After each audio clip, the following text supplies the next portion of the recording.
Alright guys, I got even more Halo Infinite news and details for you. This is going to be from IGN and also Alana Pierce, who actually used to work at IGN, from her actual YouTube channel. A lot of YouTubers and content creators got access to having a interview with 343 and getting even more details, and I had to go through and dig through a bunch of articles and stuff on the internet and compile it all into one extra video for you guys. If you guys are interested in checking out part 1 basically of this video, which is actually breaking down the blog that 343 themselves put out with some extra details that were not shared during the gameplay trailer, then go on ahead and check that out on the card on your screen right now. But I also plan on doing a breakdown of all 3 trailers that we got yesterday and giving you guys my opinions on maybe some hidden stuff there in the background and stuff people might not have noticed. And then on top of that, I also want to give my opinions on the game in a future video, maybe a little bit later this weekend after I've really digested this. I've watched these trailers so many damn times now, as I always do when there's a new Halo trailer. But that rant is for another time. Let's get started with the first article. So this article is in an interview with Ryan McCaffrey and Chris Lee, the studio head for Halo Infinite, and he basically confirmed that Halo Infinite is going to be the last mainline Halo game for a while. And I kind of covered this with a Phil Spencer interview a couple days ago, where Spencer said that Halo Infinite would actually be like a platform more than just a game, and really not alienating the fan base and making them choose between Halo games. So basically, in this article, Chris Lee is quoted as saying, "Halo Infinite is the start of our platform for the future. We want Halo Infinite to grow over time versus going to those numbered titles and having all that segmentation that we've had before. It's really about creating Halo Infinite as the start of a next 10 years for Halo, and then building that as we go with our fans and community." Now, honestly, when you hear that next 10 years, spiel, you think Destiny, okay? Because Bungie said the same thing about Destiny 1, and we saw how that worked. But this doesn't necessarily mean a live service game like Destiny, but basically that new story experiences will be told underneath Infinite's umbrella. And I've long said this, I've long thought this, that Infinite would have like story DLC, and obviously adding to Infinite would basically, and telling new stories for Infinite, and maybe even new locations, which we'll get to later with Alana Pierce, what she had to say. It would all fall under that Infinite umbrella. Now, in this article, they also talk about the free ray tracing update sometime after launch. I talked about that in the previous video if you guys want to check that out, like I said. And this is, I don't know, really exciting stuff. It doesn't necessarily mean it's the last Halo game, but it's the last Halo game, mainline one at least, because they did say they would do spin-offs. It's the last mainline Halo for the foreseeable future, so it's really interesting stuff. And it's different, it's not what we're used to, but I'm down for it. Constantly updated game with the Slipspace engine. They'll be able to easily give us new content, so I'm all for it. So the next article that IGN posts basically talks about the setting and the weapons and the places to explore and all that kind of stuff. So in previous Halo games, we've had some openness to certain levels. Of course, everybody thinks of Halo CE and the second mission Halo, where you step out of the pod and then boom, you see the Halo ring and it's just go explore. And obviously Infinite is harkening back to that and trying to capture that moment. Chris Lee went on to say, "I would think about it more like a kind of delivering on that promise that we've had from the past. There's a lot of open gameplay in those previous games, but they're always in these linear levels. This time players will have the freedom to explore the ring, but we are telling a story with a beginning, middle, and end that we want to carry the player through as you go along." So that is really refreshing to hear, because in a lot of open world or open world-esque games, story kind of gets lost. Not many games pull it off, a really good story with a really good open world. Breath of the Wild doesn't have a great story, but it has a great open world. Games like GTA or Red Dead do a good job of having a great open world and still telling a cohesive story, but it's not easy to do, and that was one of my main worries about Halo Infinite, because I do care about the story. I am invested in that story still, and that's really good to hear that we are still getting that focus on a narrative. So that's really exciting, because honestly, that brute talking at the end of the trailer really gave me goosebumps, and I really it gave me boss battle vibes, and I really just want to kick the dude's ass. And he says light a fire in your heart, Spartan, and I felt the chills, so it was really cool. But Chris Lee went on to say that what you saw in the demo, what we showed, you have this map. There is this huge open section of the ring. As you get to that point in the game, this is several hours into the campaign. Then you have the ability to traverse that whole area and explore where you want to go on the ring. That's what we mean by open and explore the different places that you can go to. There's definitely a sense of freedom that you haven't had before in Halo.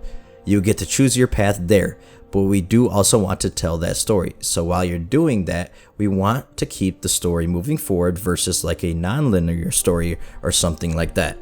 Now, the associate creative director for Halo Infinite named Paul Crocker, he was also interviewed for this, and he said that they couldn't go into the specifics about what kind of things that we'll find beyond equipment upgrades since they're related to the story, and they didn't really confirm skulls or terminals either, but I expect those to be in the game.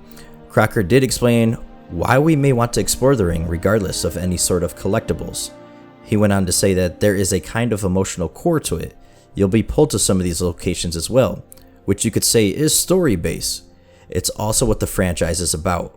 We really are trying to make sure there are things for Chief to do that reinforce the heroism and the hope he brings to humanity, and those are pretty strong draws around the world, and they've always used these hope and heroism like cliches in all the marketing for Halo Infinite since the very beginning, so I don't expect that to change.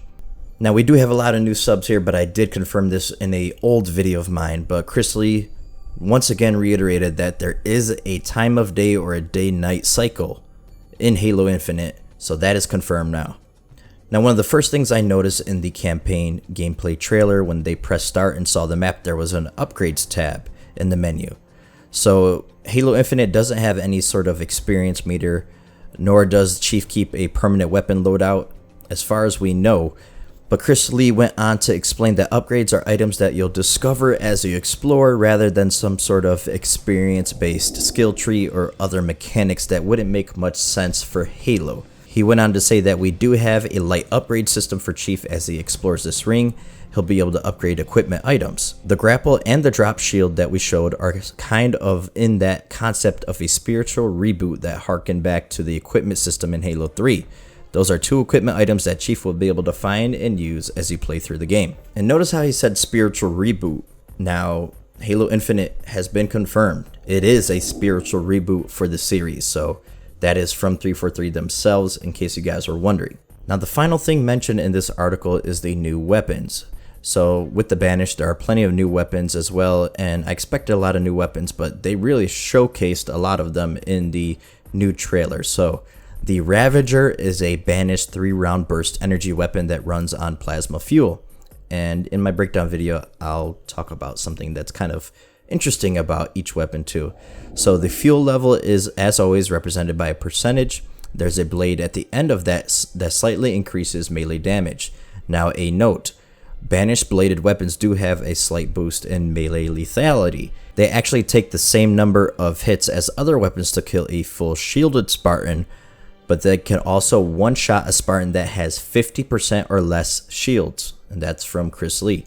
We also have the Mangler that really looks like the Mauler. It is a Banished pistol with a giant kinetic projectile that fires more slowly than the UNSC pistol, but deals more damage. Then we have the CQS-48 Bulldog, a new UNSC riot shotgun that replaces the classic shotgun. This one is upgraded with a drum magazine and 12 gauge over the classic shotgun's 8 gauge. And I find it interesting that it's replacing it and not just being added into the game, because the Halo Mega Bloks did show something that looked like the classic 8 gauge shotgun. And a lot of people are getting upset about this. I don't know, I'm not so upset about it with a shotgun, because a shotgun is a shotgun. Now, if they replaced the energy sword with like a normal looking steel sword and the energy sword wasn't in the game, that would probably piss me off a little more, because that's so iconic. But I don't see it being a big deal. If they replaced the battle rifle or the AR with something completely different, then I could see people getting a little bit more, angry about it. But every shooter that comes out, there's always different variations to guns in those games, so I expect that kind of stuff. But like I said, the more iconic stuff you gotta leave that stuff alone because that's in Halo's DNA. Now the VK-78 Commando is that new like AR looking gun that honestly reminds me of the very first gun you get in Destiny 1. If you guys remember that, like the recoil, the way it shoots, it reminds me exactly of that. And that's not a problem. Like a lot of people are making comparisons to Destiny.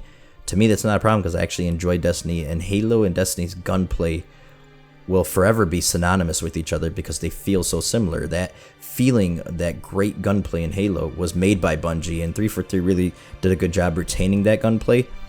But this VK-78 Commando is a UNSC rifle that can go full auto and is good for mid to long range.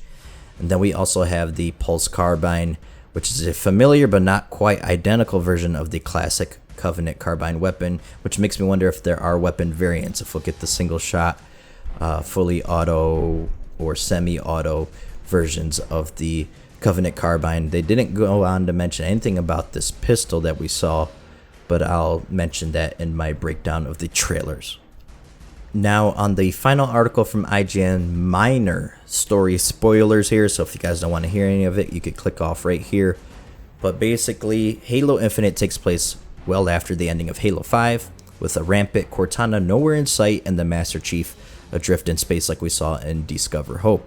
The pilot from that trailer basically confirming that to be the very beginning of the game, like we've always known, discovers Chief, and the pilot's name will actually be revealed during the course of the campaign, and he actually ends up being named by the actor who voices him, and the name is actually from the actor's two best friends from childhood. So I thought that was an interesting little trivia piece there. So according to the associate creative director Crocker, he says that Chief and the pilot are in exactly the same position as the player when the game starts. They don't know what's happened. They're learning what's happening together. Then they briefly touched on the Banished, basically saying that no, you don't need to play Halo Wars 2 to understand the Banished. They wanted to welcome new players without having to do any homework from the player, having to know comics or other forms of media, which was a huge criticism of Halo 4 and Halo 5. Now, I do hope there is still stuff that is added in there as Easter eggs or stuff to find. There seems to be some sort of database in the start menu where maybe we can look at lore, which would be awesome for the people that do want to know more and who are really super invested into the Halo story. But basically, they said that they bring the Banished in because they wanted to have something that's an evolution of the Covenant, so you get some of the something of a familiar feeling, but something that's also different, and it comes together to feel fresh.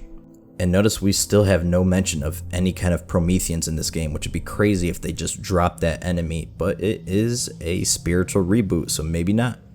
But Crocker goes on to state that it is the conclusion of events that have been set up in the past, but it is very forward-looking as well. So basically saying that this is the end of the Forerunner saga, but they're also looking to set a course for new stories. Crocker went on to say, we want places to go and we want new mysteries. And Chris Lee adds in that it's setting the foundation for future storytelling, as well as tying some of those threads from the past.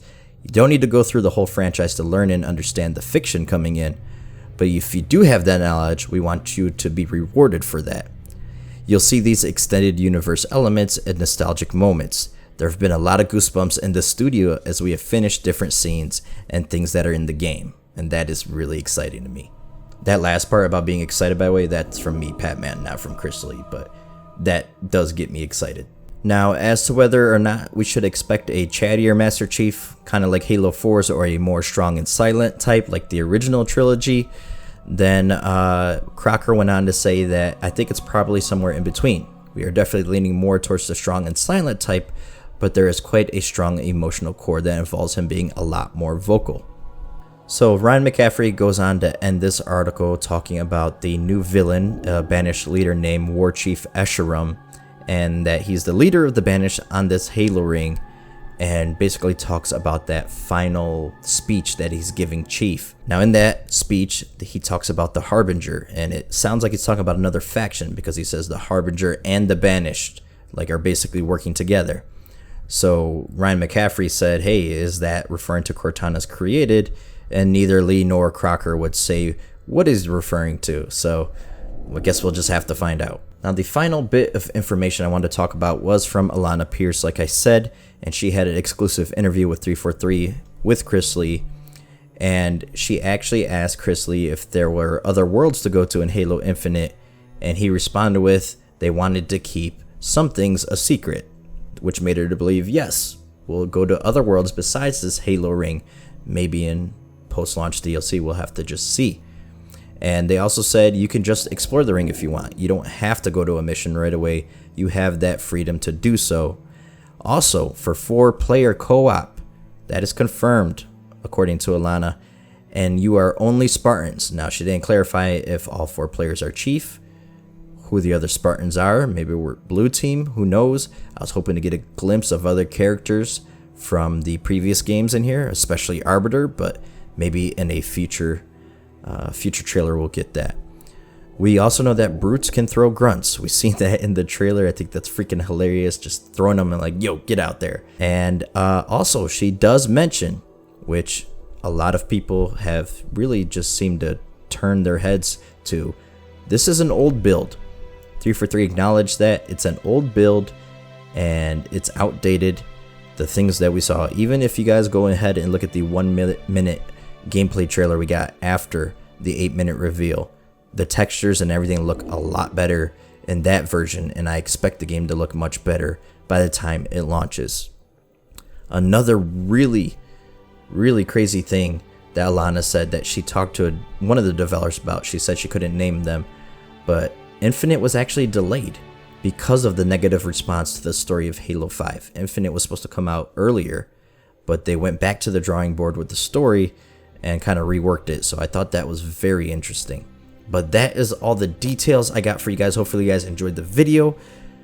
It's been a lot of work covering Halo Infinite, and it's only going to get worse from here, but hopefully you guys have been enjoying the content. I've been enjoying talking about it and making it. I look forward to doing my trailer breakdowns and also my opinions of the event. Hope you guys enjoyed this video, and maybe, just maybe, I'll catch you on either a previous video of mine or a future video of mine. Until that time comes, I'm your boy Patman, and I'm out.